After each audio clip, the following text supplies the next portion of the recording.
airsoft in general from Force on Force, the black market cat. So what I got here today is these two pistols, but I like this trigger on this one a little bit better than this one. So I'm going to try to see if I can take this thing apart and see if I can somehow get to work onto this one. So that's the main idea. So that's pretty much the plan for today. And also I'm hoping at the same time I'll teach you guys how to disassemble, because I'm going to fully disassemble this one right down to the main core plus this one. So I'm hoping at the same time it should show people how to disassemble your M9 Beretta pistol. So I'm hoping at the same time this will also help. I'm hoping that the picture quality is good, because at the same time I guess I might be doing more of these series of me taking these things like this apart to show like how I go about taking them apart, calibrating them, and the do's and don'ts. And I won't try to do any cutaways because that gets annoying for everyone. So I'll do the best that I can. So here we go. As usual, pretty much you have to hit this little button here, push down like this, on this down here, push down like so, like that. As you can see, it will try to do that on you. So then after that, unfortunately, if you just push it down like that, the thing slides forward, like so. And penalty, if you want to, you can push it back to that, or keep holding it down, hold down like so, try to move it a little bit, like that. Unfortunately, it tries to get caught right on there, so keep that in mind. Here's little toe pieces, so just, unfortunately, what I usually do for that is I use my little case such as this, and put the parts on here.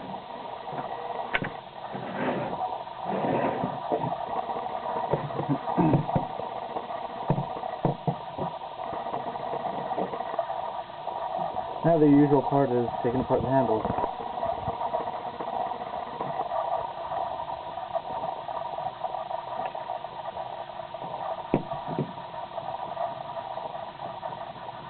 This side's always a little bit easier due to the fact that there's no really certain pins on the other side, so it's always good to kind of keep in a push, a little bit of a push. Because like I said, this part right here is only this part, and that part will usually might try to do something, but nothing too much. This will just kind of, you know, loosely fall out like so.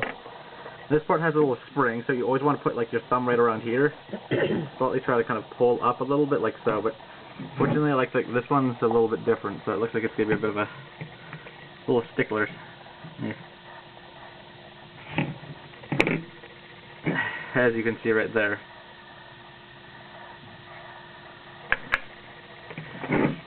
Now these parts will have to come out later, but before that we'll have to get to the other side.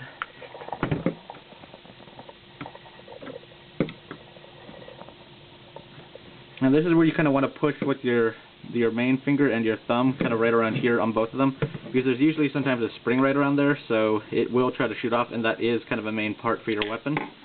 So try not to lose it.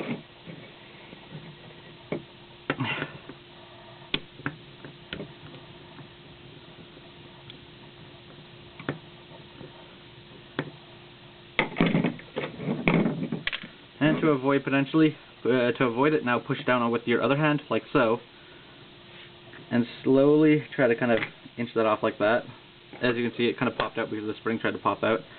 But unfortunately, doing it like that, this thing will kind of, you know, holding it here will keep it from trying to fling off, and it will hit off here. It will kind of get caught on here, so it will push this part right off, if you're lucky enough. And then after that, you can kind of let go, and kind of try to wiggle it out like that, as best you can. And then after that, you can now take this part out. Usually just by slightly pulling the trigger down like so, makes it a little bit easier, like so. Now pretty much all that's left is pretty much the main frame and this part, which we'll get to in a second. Now there's a little pin right here. Usually sometimes it's a little bit kind of, it's on either side. Sometimes it can be a bit of an issue because they put it in a different way, so you can never really tell which way it really truly goes in, which can be a big pain in the butt. So grab something, anything that can actually, like something like this tool or anything like this, to get that little sucker out of there, and just use a little bit of force, not too much, and then just kind of go like that. As you can kind of clearly barely see that there's a little nick right in there, so, or maybe something, I can't tell if it's flat or not, but either that, it should be easy enough to get out if I just kind of tilt it to the side, because now I need to kind of tilt to the side. Now, pretty much what I do is I lean it like this at best, and eventually just kind of go hold a few fingers under, 3 fingers like this underneath, one finger like this, other hand like this, and then go boom. See, you get the little sucker right out of there. Then you proceed to hold that down and slightly pull. Then after that, keeping a little bit of pressure on the main thing, because now you can probably just feel it like trying to pop out because of this part right here, but I usually leave that in, but we'll get to that later. And then after that, you just kind of start taking this part apart. There is a part inside the thing, so keep in mind to keep holding it because it can fling out, and that is another part for your actual trigger, which is this piece, so you don't want to lose that. But you can usually order replacements. So as you can see, I'm putting my thumb there for a reason, and the trigger is right there, so you have to kind of move that a little bit like that. So usually what I do is, because this part always gets kind of a little bit complicated, push down like so, then push up at the same time as well, going like that. As you see, I not really did that right, so as you can see, it's kind of messed up. So now that's all of this, potentially now taken apart. And now there is this part right here. So, like I said, that little spring, there's a little trick for that, which I usually do to avoid losing it. Flip it over like so, use one of these and kind of potentially put my hand around here, or at least kind of, like this at best, and then kind of push down with one of these little tools, and it usually pushes it right out of there, and there you go. Now there's this, now which we will need any kind of, well, one that potentially works well, such as one of these things. I don't remember what they're called. I'm not good with names, so I apologize for that. Okay, that one's not, it's too thin, so that will just strip it. It could still work, but it's not something that you'd want to use to do that, so, like so. Different one.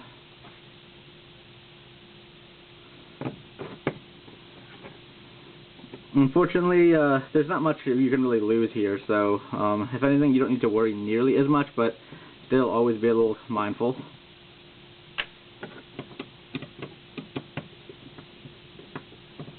And don't push on this part, because usually you would always want, because that's the kind of more weakest part of the gun, so do not push too much on here. It can cause it to bend, and then you'll have feeding issues with your gun, so that's not really a good thing.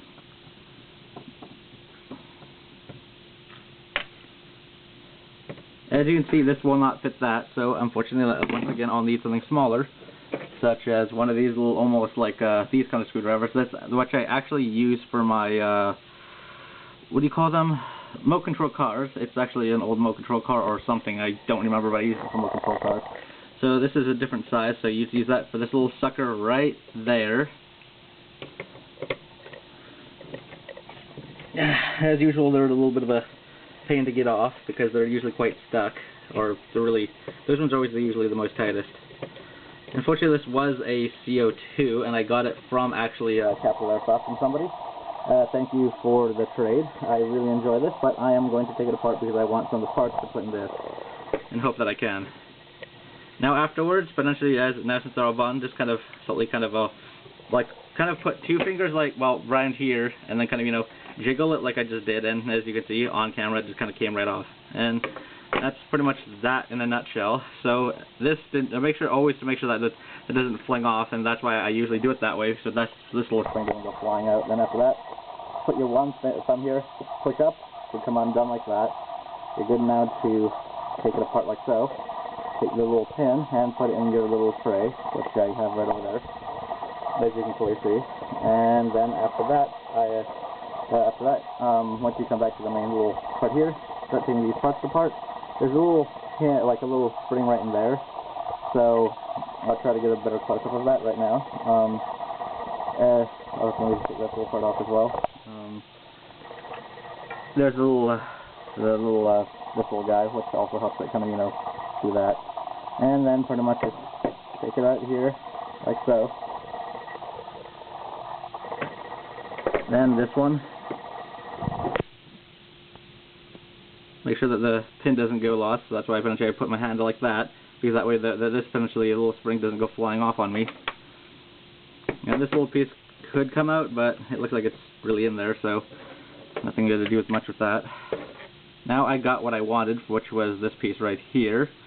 It looks like the one that I actually modified to, which was a little heavier metal, that I actually kind of ground down just a little bit to actually fit in that one.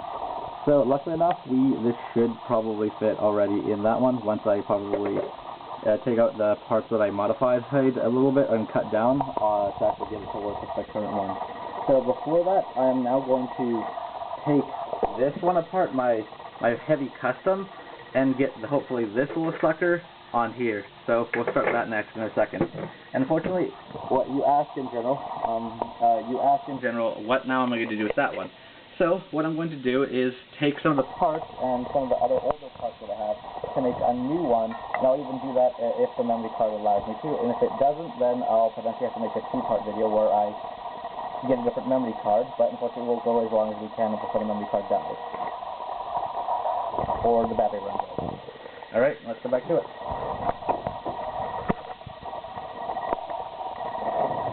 As you can see, just kind of all this stuff is around here, so yeah.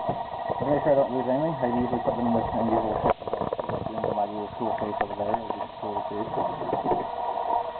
Usually make sure, because like I said, these parts are a little harder to find, and they actually sell Wii-Tech parts for replacement. And people ask, would that fit in my other, would those parts fit in my gun? Well, we'll prove that today that yes, certain parts are interchangeable, which will also be today as well, if we can. So, exact same thing, but as you can tell, this is different and modified, so there's going to be a lot more different steps that I have to go through, and you'll get to see how I actually, and I'll actually kind of tell you how I actually built this thing from the ground up when I show you that this is my customary. So, once I'm done once I finish, because actually the funny part is, when I first built this, it was supposed to be the kind of slightly lesser custom from Resident Evil, but unfortunately I saw the Barry Burton Model 2 from Revelations Resident Evil 2, and I really like those pieces, so I got the handle grip and this piece. Unfortunately, as usual, I realized it wouldn't fit on this handle, so I had to do a lot of work to get it on here, which unfortunately, as usual, yeah, it does take a bit of real work, but at the same time, I really wanted like a customary, kind of like the idea of Western pistol and Barry Burton mixed together. So this is pretty much what I came up with. So unfortunately, yeah, it's not as glamorous as it could be, except for maybe this and maybe the handles that are actually a bit thinner than most. So it really adds to that comfort, and I really like this part because it kind of adds to a little boost. Well, unfortunately, later on, I will I'll probably try to do another takedown of how I take one of these things fully apart as well. So we'll get to that in a bit. Now back to the project. No, not in that one. This one. Upper view. And we'll put the light over there a little bit more.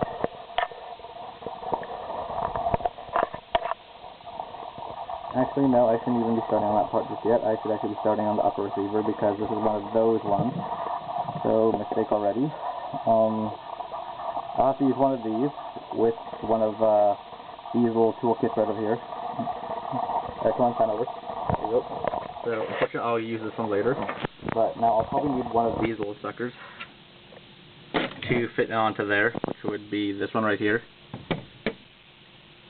Unfortunately, most people always think in general that this is actually all interconnected, but the only one that actually really needs doing is this one right here.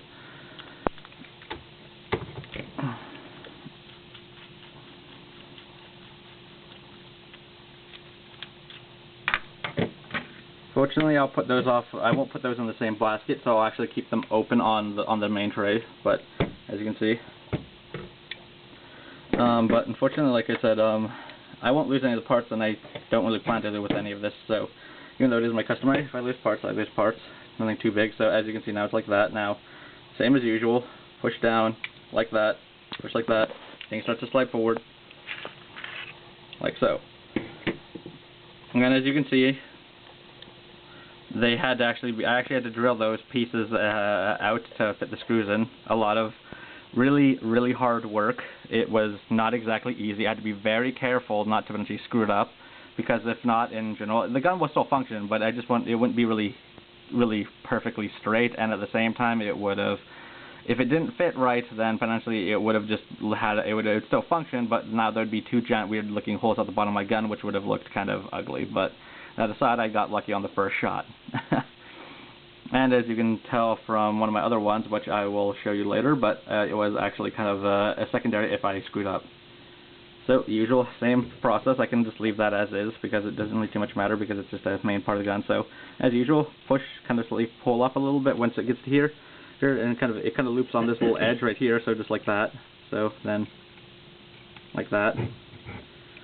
Most people already know this weapon pretty well. It's actually my customary that I really like to use when I'm there, and yes, it does run a little bit heavier and hotter because I have some decent modifications. Nothing too much, just if people think, oh, internals, a little bit, nothing too heavy for internals, just some slight calibration, which I'll try to do kind of on video, and then maybe do a firing test later.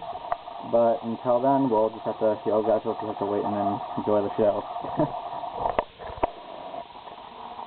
As usual. Take that little sucker out of there, or just kind of let them fall out like that.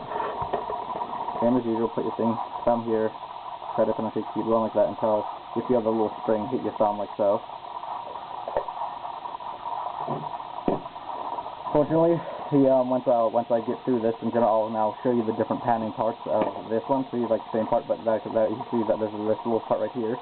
Is where when I'll show you on this one, the actual part goes all the way through. Which now I have to get it over to the other side, like so.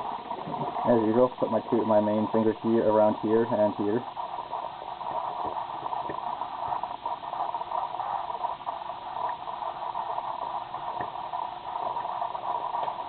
And that was kind of stupid of me, but as usual, it's kind of a human error.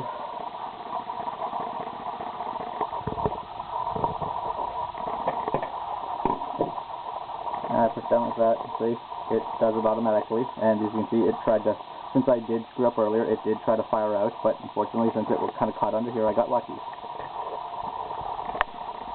And there you go. Do not lose this, because this is something that you will be needing. Same with some of the other springs, so just keep that in mind.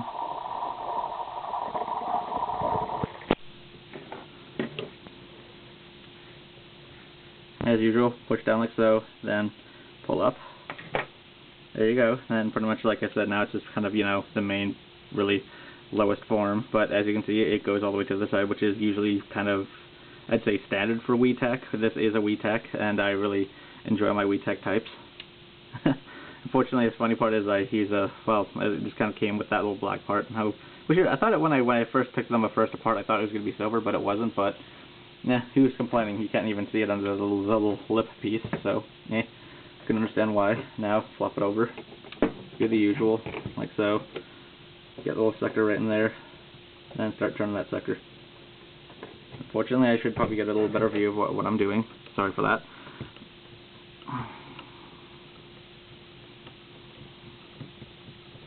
As you can see, it's just spinning, so it means in general once it's spinning, just kind of slowly you know, inch that sucker out without hopefully causing too much, slightly scratching. And then just kind of put your finger there, keep any of that little sucker right here, this little sucker from shooting out as usual. Now that's pretty much the main gun. Unfortunately, I do have a slight heavier spring in there, which I will show you how to remove with the other version, because I will put that in a different gun later. But as usual, flop over like so.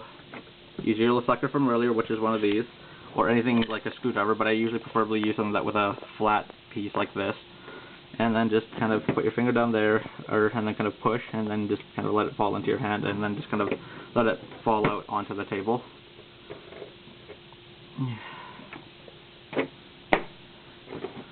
Flop it back over. Now I just need my little sucker, which is this, which unfortunately, as you can see, these are a little bit old, but they work pretty well. And unfortunately, they are compatible with this old, smaller screwdriver, so lucky enough for me.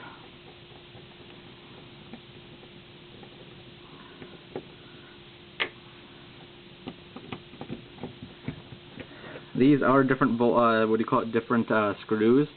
The usual ones I noticed from WeTech, I don't have anything against them for using those, but I always notice that they seem to be always a little bit more easier to strip down, in the sense that you have to always use like very specific tools, because the metal or something just doesn't seem to work right. Maybe it's something to do with the gas. Maybe that's being fired or something that causes a demicler, like some kind of structure or internal damage to the main metal of that type of metal, causing it to degrade faster. But I'm not really a heavy scientist, so I couldn't really say. I could just only speculate.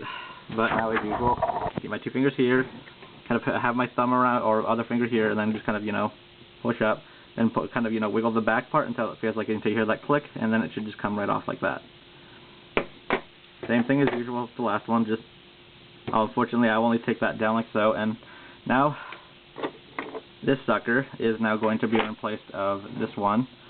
So unfortunately now it's just all I have to do is remove these parts, and then I'll reassemble it, and I'll do a reassembly of today as well. Okay, there we go. To see if that little sucker kind of rotates out the bevels on here. Okay, there we go. As you can see, if you look very carefully, it has been cut just a little bit and kind of drilled just a little bit. It did take a little bit of work, and you can see a little bit of the filing around here and there, which wasn't exactly easy without causing. I had to be very, very careful. It was really hard to potentially do I had to do it by hand. Without any drill work or anything would have caused it to snap, so I had to do it very carefully by hand with the smallest of files and like a magnifying glass, while just going like deep, or like, which was driving me nuts. But I managed to get it. I did screw up the first one, but I did get it on the second try, which I won't lie, I was a little bit rushing it, and I was a little too eager, and I screwed up the first one. But anyone who does this kind of stuff, it just kind of happens. But if you're always wondering where I actually bothered to pick up this airsoft kind of thing, it was actually from another YouTuber, actually, which, if anything, if he ever sees this, it was a guy who actually built his own Wesker Custom. I don't remember his channel, but I'd say thanks to him is the reason what actually got me into this kind of airsoft stuff. So, in general, I could say what actually got me into airsoft repair and doing this was actually watching him do stuff like this. He actually, I can't remember, but I don't know if you check it out, he does, I think, build them. I think he's in the U.S., so I'm only in Canada, so I wouldn't bother really say in general that I could make these for you or anything, but if you somehow end up in Canada, in Edmonton, Alberta, then pretty much if you ever see me at Airsoft, I usually like to go there on certain days, but with the coronavirus, it's not going to be happening anytime soon, so.